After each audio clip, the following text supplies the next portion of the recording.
All right, next question. Where are we at? Which is more expensive, engineered or solid hardwood? Engineered's usually more expensive. Depends on what width you're at and what species. Engineered takes more work to make. Solid is it's a solid piece of wood, so there's not as many steps. And grade. Grade certainly has a big impact on it. Yeah, the higher the grade, the more money it costs.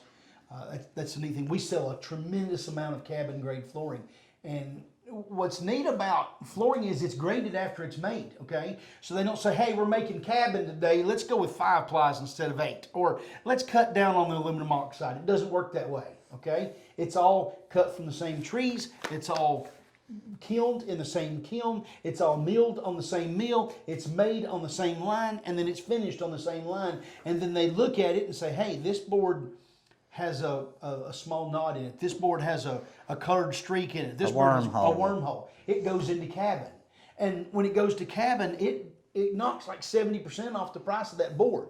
So we happen to be really excited about our cabin grade and builder grade offerings, but there's a place for the first quality as well. I'm getting ready to build a house, and I'm going to use some first quality that we bought a deal on. It's some of that rift and quartered. Man, it's going to look good in there. What's the most popular width of hardwood flooring, Jason? The most popular widths would be, we sell more 3 1/4 widths than anything. 4s and 5s are very popular. In solids, you're talking about. In solids.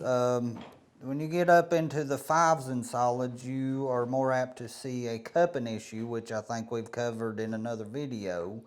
Once you cover it again there, Cover it again. Cupping is if you get a little too much moisture in your home, it causes the boards to swell and you'll get the little rippling effect if you don't keep your house a certain temperature year round. People that, if you have a summer home and you like to turn everything off in the wintertime or when you leave in the summer, you should never use a 5-inch board. Right.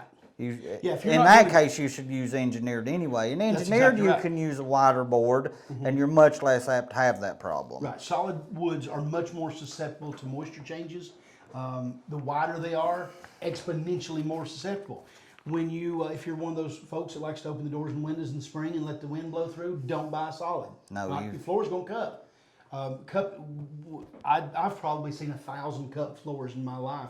And everybody wants to blame the installer or blame the manufacturer or blame whoever.